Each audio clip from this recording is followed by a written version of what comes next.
Hello, je suis super contente parce qu'aujourd'hui c'est la Chandeleur, alors on va préparer des crêpes. Pour les ingrédients, c'est toujours aussi simple, de la farine de sarrasin, de riz, de l'arrowroot, un peu de sucre, c'est facultatif, de la margarine végétale, du lait végétal bien sûr, et c'est aussi facultatif, et un peu de rhum.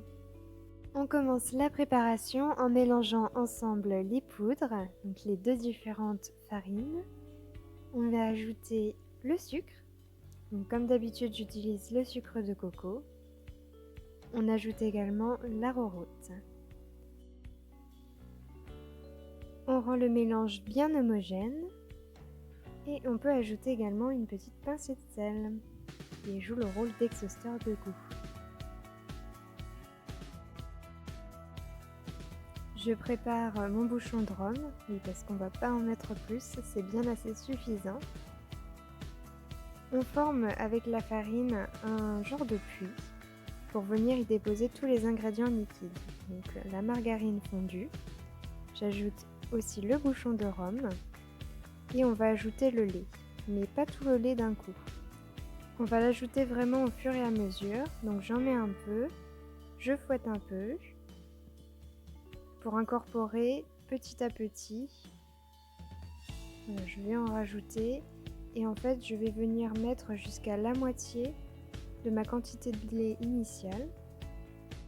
Avant de mettre tout le lait, en fait, je cherche à obtenir une pâte vraiment homogène et sans grumeaux.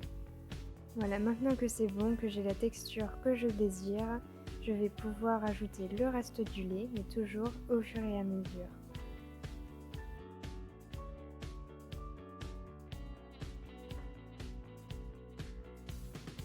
On obtient une pâte très fluide et lisse. Je peux terminer avec le reste du lait et la préparation est finie. Il faut la laisser reposer un petit peu au frais, au moins 30 minutes, avant de cuire nos crêpes. Maintenant que c'est bon, c'est parti pour la cuisson. On fait chauffer une poêle avec de la matière grasse, j'ai utilisé de l'huile d'olive. On vient y déposer une louche de pâte à crêpes et on homogénéise le tout. On laisse cuire un petit peu avant de la retourner sur l'autre face. Et alors là, c'est un peu chacun sa technique. Moi, je joue la sécurité avec ma spatule. On continue à cuire le reste de la pâte de la même manière.